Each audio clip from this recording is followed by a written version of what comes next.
രുദ്രാർദ്ര പ്രണയം ഭാഗം 53. അബിയെ ഇരുവർക്കും നടുക്കായി കിടത്തി ആർദ്ര ആയുഷിനെ ഒന്ന് ഇടം കണ്ടിട്ട് നോക്കി. തന്നെ തന്നെ കൂർപ്പിച്ചു നോക്കുന്ന അവനെ കണ്ടതും അവള് വേഗം പോയി ഡോറടച്ചു വന്ന് അവനിൽ നിന്നും നോട്ടം മാറ്റി അബിയുടെ അടുത്തേക്ക് കിടന്ന് കണ്ണുകളടച്ചു. ആയുഷ് അല്പനേരം ആർദ്രയെ നോക്കിയിരുന്നു. അവൾ ഇടയ്ക്കിടയ്ക്ക് അവനെ ഒരു കണ്ണു തുറന്ന് നോക്കുന്നുണ്ട്. അവന്റെ നോട്ടം തന്നിൽ തന്നെ ആണെന്ന് കാണുമ്പോൾ അവള് കണ്ണുകൾ ഇറുകെ പൂട്ടും. ആയുഷും കാണുന്നുണ്ട് അവളുടെ ഈ കാട്ടിക്കൂട്ടൽ. കുറച്ചു നേരം അവളെ തന്നെ നോക്കിയിരുന്ന ശേഷം അവൻ പതിയെ അബിയെ ബെഡിൽ നിന്നും കോരിയെടുത്തു. അത് മനസ്സിലായ പോലെ ആർദ്ര പെട്ടെന്ന് കണ്ണുകൾ വെട്ടിത്തുറന്നു. അപ്പോഴേക്കും ആയുഷ് അബിയെ കയ്യിലെടുത്ത് കഴിഞ്ഞിരുന്നു. അബി ചിണുങ്ങി. ഓ ഓ ഒന്നുമില്ലട മുത്തേ, അച്ഛയാ, അവൻ കുഞ്ഞിനെ തലോടിക്കൊണ്ട് പറഞ്ഞു. കുഞ്ഞ് ചിണുങ്ങിക്കൊണ്ട് അങ്ങനെ തന്നെ ഉറങ്ങിപ്പോയി. രുദ്രേട്ടാ, മോനെന്തിനെടുത്ത്? ആർദ്ര വെപ്രാളത്തോടെ ബെഡിലിരുന്നു. ആയുഷ് അവളെ തറപ്പിച്ചൊന്ന് നോക്കി കുഞ്ഞിനെടുത്ത് ബേബി ബെഡിലേക്ക് കിടത്തി. അവൾ ഞെട്ടി. അവൻ ഇവിടെ കിടന്നോട്ടെ രുദ്രേട്ടാ, അവള് പറഞ്ഞു. ആയുഷ് അത് കേട്ടിട്ടേ ഇല്ല എന്ന പോലെ ബെഡിൽ കയറി മലർന്നു കിടന്നു. ആർദ്ര കുഞ്ഞിനെ ആ ഇരിപ്പിൽ എത്തി നോക്കി.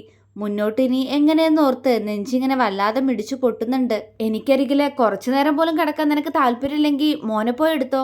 അല്പനേരം കഴിഞ്ഞതും ഗൗരവത്തോടെ അവൻ പറഞ്ഞു. ആർദ്ര അവനെ ഉറ്റുനോക്കി. നിനക്ക് എന്നെ ഇഷ്ടല്ലേ ആദി? പെട്ടെന്നാണ് അവളെ ഞെട്ടിച്ചുകൊണ്ടുള്ള ആയുഷിന്റെ ചോദ്യം. അവന് അങ്ങനെ ഒരു ചോദ്യം ചോദിക്കാതിരിക്കാൻ കഴിഞ്ഞില്ല എന്നതാണ് സത്യം. ആർദ്ര അവനെ ഞെട്ടലോടെ നോക്കി. അതെന്താ അങ്ങനെ ചോദിച്ചേ? ആ ചോദ്യം കേട്ടപ്പോൾ അവൾക്ക് സങ്കടം വന്നുപോയി. ഇഷ്ടല്ലേന്ന്? ഇഷ്ടല്ലാഞ്ഞിട്ടാണോ ഒരു താലിയുടെ ഉറപ്പ് പോലില്ലാതെ നിങ്ങളുടെ കുഞ്ഞിനെ ഞാൻ വയറ്റി ചുമന്ന് പ്രസവിച്ചേ? അങ്ങനെ ഒരു ചോദ്യം അവളുടെ നാവിൽ കുരുങ്ങിക്കിടന്നു. എങ്കിലും അവൾ മൗനമായിരുന്നു. അവൻ അവൾക്കരികിലേക്ക് എഴുന്നേറ്റിരുന്നു. നീ എന്നെ ഇങ്ങനെയൊക്കെ അവഗണിക്കുമ്പോൾ എനിക്ക് അങ്ങനെയൊക്കെ തോന്നുന്ന ആദി. നിനക്കെന്നെ ഇഷ്ടമില്ലാത്തതുപോലെ. എന്തേ, എന്നോടുള്ള ദേഷ്യം മാറിയിട്ടില്ലേ? അതാണോ ഇപ്പോഴും ഇങ്ങനെ? നിനക്ക് ഇഷ്ടമില്ലെങ്കിൽ ഞാൻ നിന്നെ ഒന്നും ചെയ്യില്ല ആദി. അതിനെന്നോട് ഇങ്ങനെ ഒന്നും മിണ്ടാതിരിക്കല്ലേ നീ. അവഗണിക്കല്ലേ. പിണക്കൊക്കെ പറഞ്ഞു തീർത്തിട്ടും നീ ഇങ്ങനെയൊക്കെ. എനിക്കെന്തോ നെഞ്ചിലൊരു ഭാരം പോലെ. അവൻ ഇടർച്ചയോടെ പറഞ്ഞതും ആർദ്രയുടെ കണ്ണുകൾ നിറഞ്ഞുപോയി. എനിക്ക് ദേഷ്യമൊന്നുമില്ല രുദ്രേട്ടാ. അവളുടെ സ്വരം പതിഞ്ഞു. പിന്നെ എന്താ ആദി നീ ഇങ്ങനെ? എന്താ എന്നോടിങ്ങനെ? എന്തിനീ പേടി? നിന്റെ രുദ്രേട്ടനല്ലേ? അവൻ പതിയെ ചോദിച്ചുകൊണ്ട് അവളുടെ കവിളിൽ തലോടി. ആ കൈകളിൽ ആർദ്ര അവളുടെ കൈകൾ ചേർത്ത് വെച്ചു. എൻ്റെ രുദ്രേട്ടൻ തന്നെയാ. എനിക്ക് ഒരുപാട് ഇഷ്ടമാ. പക്ഷേ പക്ഷേ എനിക്ക് എനിക്ക് രുദ്രേട്ടാ ഇങ്ങനെയൊക്കെ അത് ഞാൻ അവൾക്കത് എങ്ങനെ അവനോട് പറയണമെന്ന് അറിയുന്നില്ല. ആയുഷിന് അവൾ വിക്കി പറഞ്ഞതിന്റെ അർത്ഥം മനസ്സിലാക്കാൻ പിന്നെയും 2-3 നിമിഷങ്ങൾ എടുത്തു കാണും. അവൾ ഉദ്ദേശിച്ചത് എന്താണെന്ന് മനസ്സിലായതും അതുവരെയും വാടി നിന്നവന്റെ മുഖം പെട്ടെന്ന് അങ്ങോട്ട് വിടർന്നുപോയി. ഹൃദയം കുതിച്ചു. കണ്ണുകളിൽ അവളോടുള്ള പ്രണയം നിറയും പോലെ തന്നെ ചുണ്ടിലൊരു കള്ളച്ചിരിയും വിരിഞ്ഞു. എനിക്ക് മനസ്സിലായില്ല ആദി. ഇഷ്ടാണെങ്കിൽ പിന്നെന്താ പ്രശ്നം? ചോദിക്കുന്ന ചോദ്യത്തിൽ നിറച്ചും കുറുമ്പാണെങ്കിലും അവന്റെ മുഖത്ത് ഒടുക്കത്തെ നിഷ്കളങ്കത. ആർദ്ര അവനെ വല്ലായ്മയോടെ നോക്കി. അവളുടെ മനസ്സ് എങ്ങനെ അവനോട് പറയുമെന്നറിയാതെ. പറയാതി, ഇഷ്ടാണെങ്കിൽ പിന്നെ എന്തിനാ ഈ അവഗണന? എനിക്ക് മനസ്സിലായില്ലല്ലോ. അവൻ അവൾക്കടുത്തേക്ക് ഒന്നുകൂടി ഒട്ടിയിരുന്നു. ആർദ്ര അതൊന്നും അറിഞ്ഞിട്ടില്ല എന്നതാണ് സത്യം. അവൾ കൈകൾ പരസ്പരം കൂട്ടിത്തിരുമ്മി തല താഴ്ത്തി ഇരിപ്പാണ്. അത് രുദ്രേട്ടാ, എനിക്ക് ആകെ എന്തോ പോലെ. നമ്മൾ രണ്ടാളും ഇനി ഒരുമിച്ച് മനസ്സുകൊണ്ട് മാത്രമല്ലല്ലോ. അപ്പോ അങ്ങനെയൊക്കെ ഉണ്ടാവില്ലേ? ഇത്രയും വർഷം കഴിഞ്ഞിട്ട് അങ്ങനെയൊക്കെ. അതുകൊണ്ട് എനിക്കെന്തോ ഒരു. അവനെ നോക്കാതെ പതിയെ, വളരെ പതിയെ അവള് പറയുമ്പോൾ അവന്റെ ചുണ്ടോരം ഭംഗിയുള്ളൊരു ചിരി വിരിഞ്ഞു പോയിട്ടുണ്ട്. എങ്ങനെയൊക്കെ? നീയൊന്ന് തെളിച്ചു പറയുന്നുണ്ടോ? ശബ്ദം പതിഞ്ഞതാണെങ്കിലും ഗൗരവത്തിൽ അവൻ പറഞ്ഞതും ആർദ്ര ഞെട്ടിക്കൊണ്ട് അവന്റെ മുഖത്തേക്ക് നോക്കി. അത് ഫിസിക്കൽ റിലേഷൻ, അവൾ വിക്കിക്കൊണ്ട് പറഞ്ഞു. അവൻ കുറുമ്പൊളിപ്പിച്ച് ഓഹോ എന്നൊരു ഭാവത്തോടെ താടിക്ക് കയ്യും കൊടുത്ത് അവളെ നോക്കിയിരുന്നു. ഓ, നമുക്കിടയിൽ ഇന്ന് അതൊക്കെ നടക്കുന്നോർത്തുള്ള ടെൻഷൻ കൊണ്ടാണോ ഇങ്ങനെ വേർക്കുന്നേ നീ? അവളുടെ മുഖത്തേക്ക് തന്നെ ഉറ്റുനോക്കിയവൻ അവളുടെ മേൽച്ചുണ്ടിൽ പൊടിഞ്ഞ വിയർപ്പിനെ വിരലാൽ തുടച്ചുകൊണ്ട് ചോദിച്ചു. ആർദ്ര മൂളിക്കൊണ്ട് ഒരു ഏങ്ങലോട് അവന്റെ മുഖത്തേക്ക് നോക്കി. ആയുഷിന്റെ വാ പൊളിഞ്ഞു. ഞാനൊന്നും ചെയ്തില്ല, ദേ വിയർപ്പ് തുടച്ചതാ. തന്റെ സ്പർശനം കൊണ്ട് പോലും ചുവന്നുപോയവളുടെ മുഖത്തേക്ക് കൗതുകത്തോടെ നോക്കി പറഞ്ഞവൻ. ആർദ്രയുടെ മിഴികൾ പിടഞ്ഞുപോയി. ദേ ഇവിടെ വിയർക്കുന്ന ആദി. അവളുടെ കഴുത്തിലെ വിയർപ്പ് കണ്ടവൻ അതൊപ്പാനായി വിരലുകൾ താഴേക്ക് കൊണ്ടുപോയി. വേണ്ട. അവൾ പിന്നോട്ടൊന്നാഞ്ഞു. പക്ഷെ അവളുടെ ഇടുപ്പോടെ കൈ ചുറ്റിക്കൊണ്ട് അവൾ അങ്ങനെ പൊക്കിയെടുത്തവൻ മടിയിലേക്കിരുത്തി അവന്റെ ഇരുവശത്തേക്കും അവളുടെ കാലുകൾ ഇട്ടതും നിമിഷങ്ങൾ കൊണ്ടാണ്. ആർദ്രയ്ക്ക് എന്തെങ്കിലും മനസ്സിലാവും മുന്നേ അവന്റെ കൈകൾ സഞ്ചരിക്കാൻ സമ്മതിക്കാതിരുന്ന അവളുടെ കഴുത്തിലേക്ക് അവന്റെ മുഖം തന്നെ അമർത്തി വെച്ചിരുന്നു. രുദ്രേട്ടാ! ശ്വാസം കനത്ത് വിളിച്ചുകൊണ്ട് ആർദ്രയുടെ തല പുറകോട്ട് വളഞ്ഞുപോയി. പക്ഷെ അപ്പോഴേക്കും ആയുഷിന്റെ ചുണ്ടുകൾ അവളുടെ കഴുത്തിലെ വിയർപ്പിനെ തന്റെ ചുണ്ടുകളാൽ ഒപ്പിയെടുത്തിരുന്നു. ആർദ്രയുടെ കൈകൾ അവന്റെ പുറം ഷർട്ടിൽ മുറുകി. അവന്റെ ചുണ്ടെഴിഞ്ഞുകൊണ്ട് ആ തൊണ്ടക്കുഴിയിൽ അമർന്നതും രുദ്രേട്ടാ! ഏങ്ങി വിളിച്ചവൾ ഷർട്ടും കടന്ന് അവന്റെ ദേഹം നോവുമ്പോൾ അവന്റെ പുറത്ത് അള്ളിപ്പിടിച്ചു.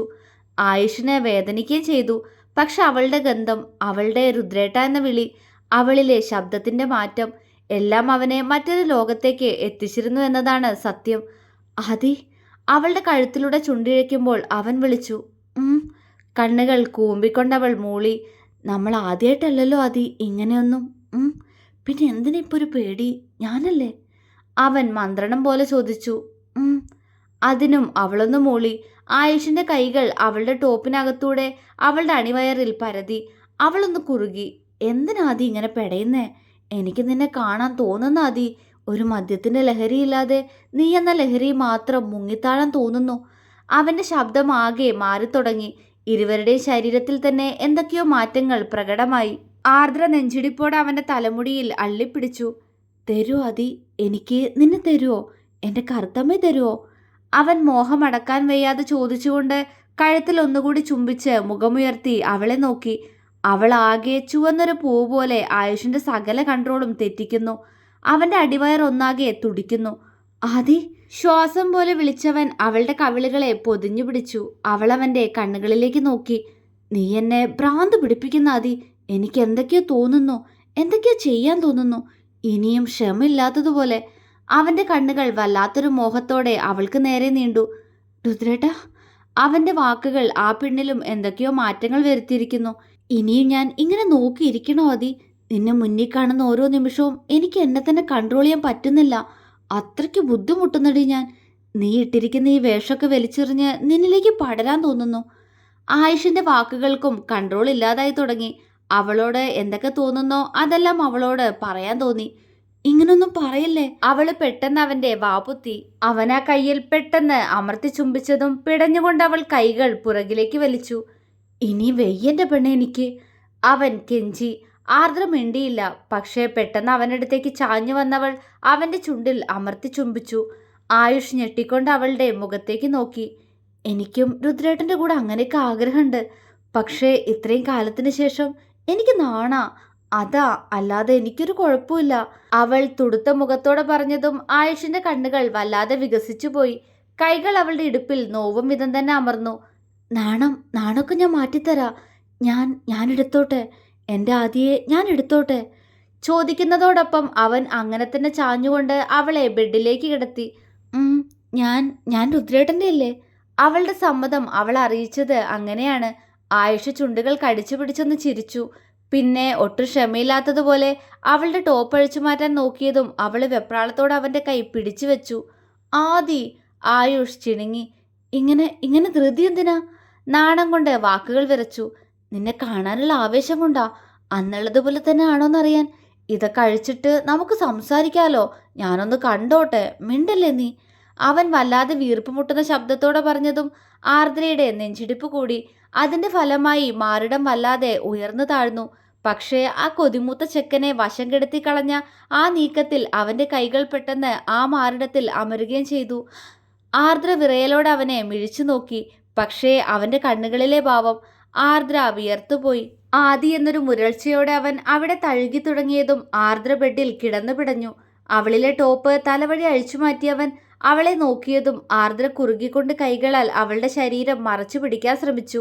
പക്ഷേ ആ നീക്കം മുൻകൂട്ടി മനസ്സിലായതുപോലെ അവളുടെ കൈകളെ ബലമായി ഒരുമിച്ച് മുകളിലേക്ക് ഉയർത്തിപ്പിടിച്ചവൻ. രുദ്രേട്ടാ! ആർദ്ര ചിടുങ്ങിക്കൊണ്ട് വിളിച്ചു. ഞാനൊന്ന് കണ്ടോട്ടെടി. അവൻ സ്വയം നാവാൽ ചുണ്ടൊന്ന് നനച്ചുകൊണ്ട് പറയുന്നതോടൊപ്പം അവളിലെ ഇന്നറും അഴിച്ചു മാറ്റിയിരുന്നു. ആർദ്ര ഞെട്ടിക്കൊണ്ട് അവനെ നോക്കുമ്പോൾ ചെക്കൻ്റെ കണ്ണുകൾ അപ്പാടെ അവളുടെ നഗ്നമായ മാറിടത്തിലാണ്.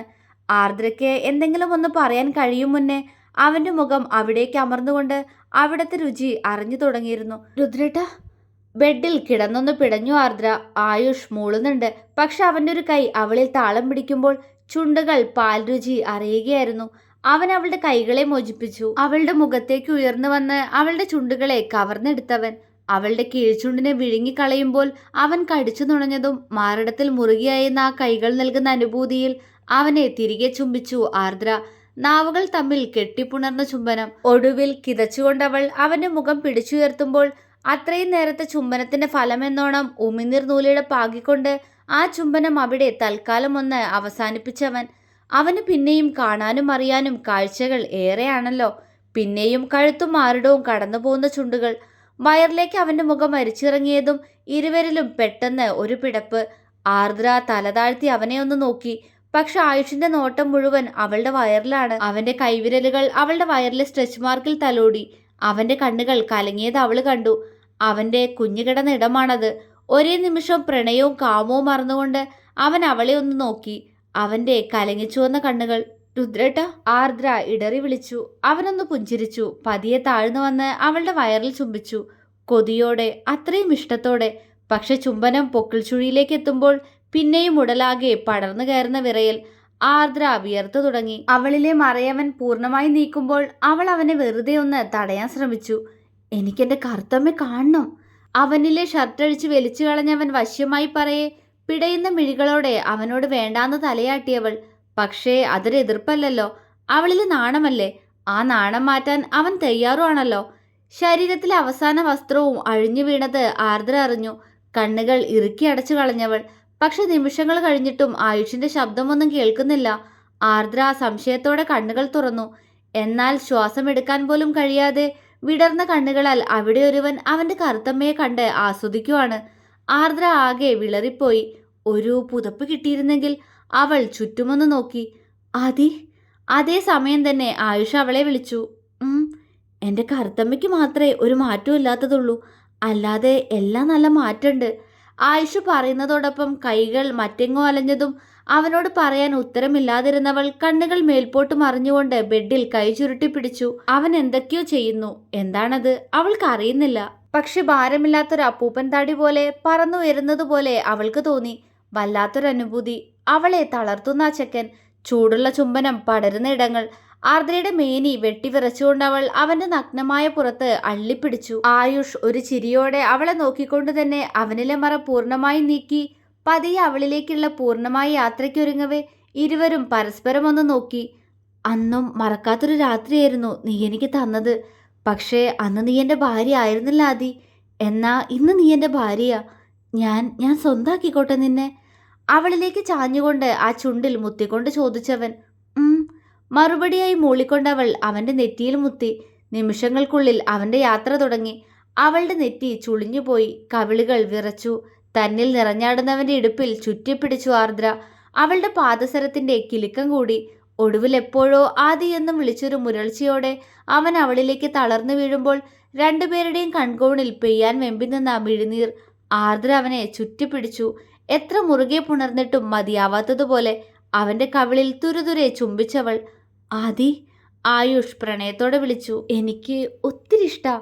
ഒരിക്കൽ കൂടി അവൾ അവന്റെ വിയർത്തുപോയ മുഖത്ത് ചുംബിച്ചുകൊണ്ട് പറഞ്ഞു. ആയുഷ് അവളുടെ കഴുത്തിലേക്ക് മുഖം പൂഴ്ത്തി. രുദ്രേട്ടാ, അവൾ പതിയെ വിളിച്ചു. ഈ സന്തോഷവും സുഖമൊക്കെ വേണ്ടാന്ന് വെച്ച് പോവാൻ നിനക്ക് എങ്ങനെ തോന്നിയിടി? കിതപ്പ് അടങ്ങിയ നേരം കുറുമ്പോടെ അവൻ ചോദിച്ച വാക്കുകളിൽ കണ്ണും തള്ളി അവനെ നോക്കിപ്പോയി ആർദ്ര. എന്താ നോക്കുന്നേ? സുഖല്ലേ? ഉഫ്, എനിക്ക് മതിയായില്ല. അവൻ അവളുടെ കവിൾ കടിച്ചെടുത്തു.